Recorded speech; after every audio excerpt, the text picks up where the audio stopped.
जब 3 दिन से बिहार में आग लगी हो, जल रहे हों लोग इस सामाजिक तनाव में, और ससराम से ज़्यादा नालंदा में हुआ, जो मुख्यमंत्री का गृह जिला है, मुख्यमंत्री थर्ड पार्टी खोज रहे हैं।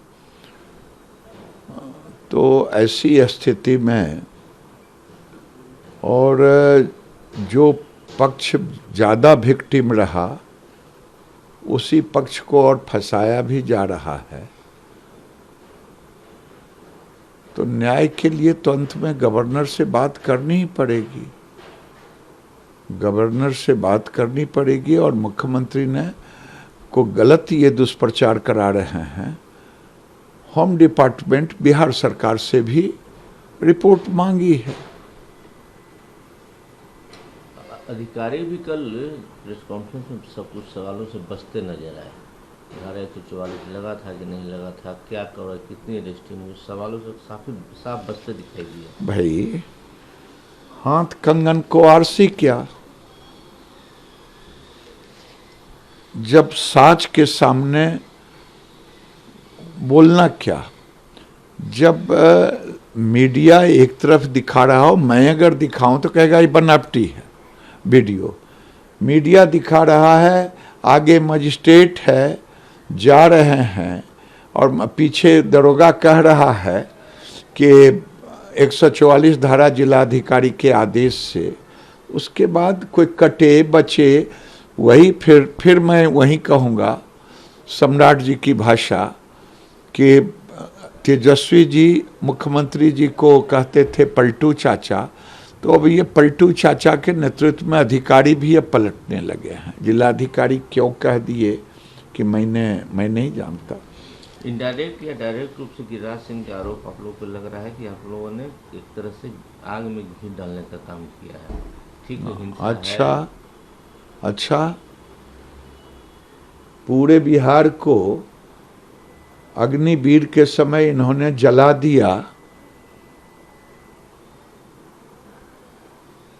लॉ एंड ऑर्डर इनसे संभल नहीं रहा है। उस समय कौन आग में घी डाला था? अग्निवीर के समय जो पूरे बिहार में तांडव हुआ वो कौन कर रहा था? आज अग्निवीर का बच्चों का और बच्चियों का इंटरव्यू सुन रहे होंगे। वो आशीर्वाद दे रहा है और दे रही है प्रधानमंत्री जी को। उस समय जला दिया, उस समय कौन था? इनसे लॉ एंड ऑर्डर इनके पकड़ से बाहर चला गया। आखिरी सवाल गिरिराज सिंह जी, सुबह भी बम ब्लास्ट हुआ है सासाराम में, स्थिति नहीं संभल पा रही है।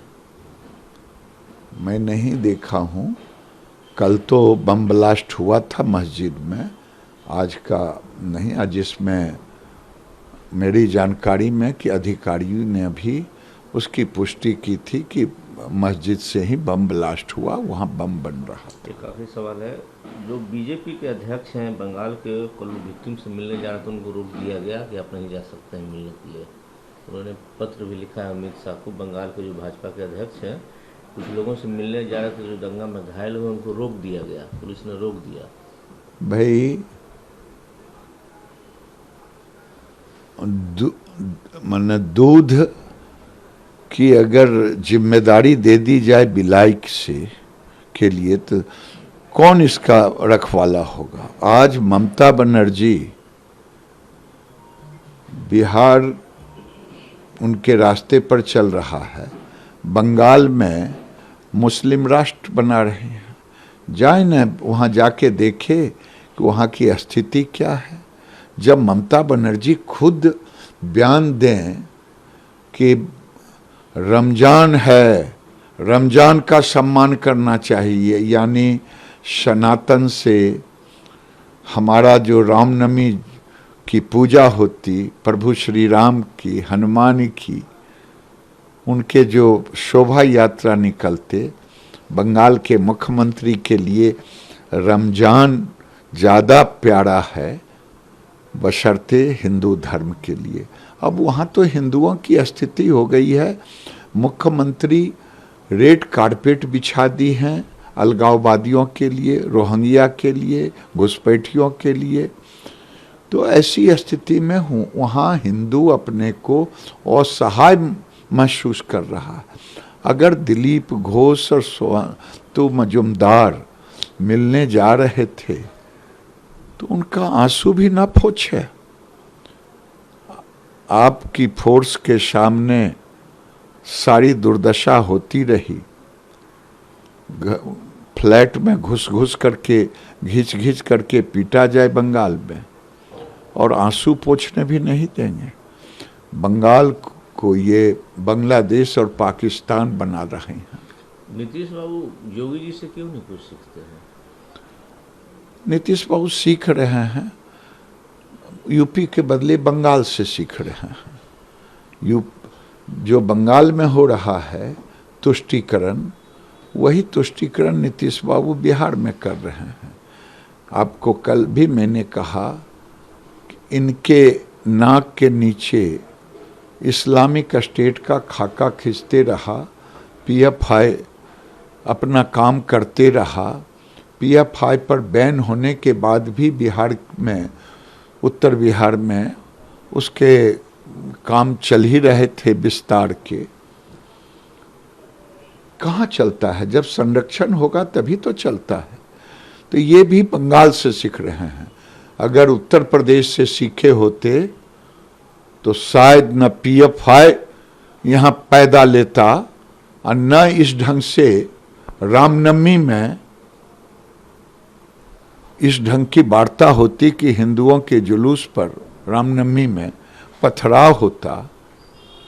अब हमें कोई ज्ञान दे देश के हिंदुओं को कि इस गली में नहीं जाएं, मुस्लिम है, इस गली में।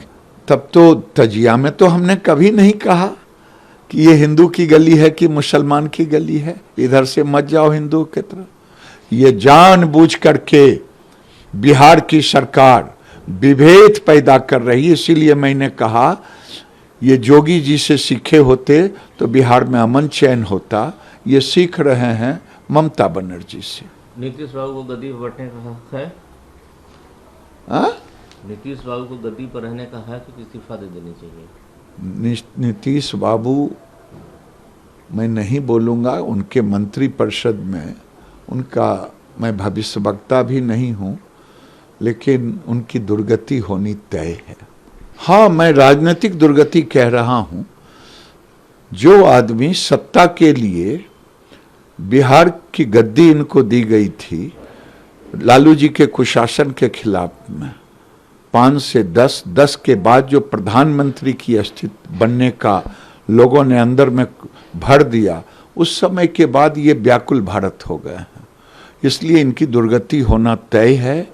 ये समझ ही नहीं पा रहे हैं कि मैं किस रास्ते को पकड़ूं।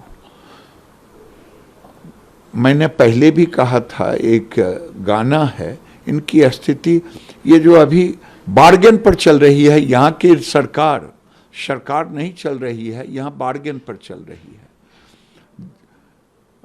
आरजेडी को कहते हैं, थ्रेट देते हैं, दरवाजा खुला हुआ है, कहाँ जाने का?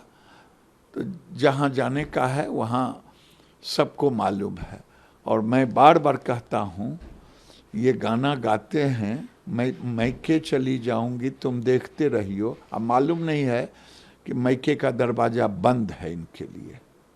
राजनीति रूपी मैके जिसका दरवाजा बंद है, जिसने इनको नीतीश कुमार से नीतीश बाबू मुख्यमंत्री बनाया। वो तो बोले थे एक बार कि मैं मर जाऊंगा लेकिन अब भाजपा में नहीं जाऊंगा, मुझे मरना पसंद है। वो तो ये भी बोले थे कि मैं आरजेडी में नहीं जाऊंगा। तो उनके बोलने को उनकी तो विश्वसनीयता ही नहीं बची है।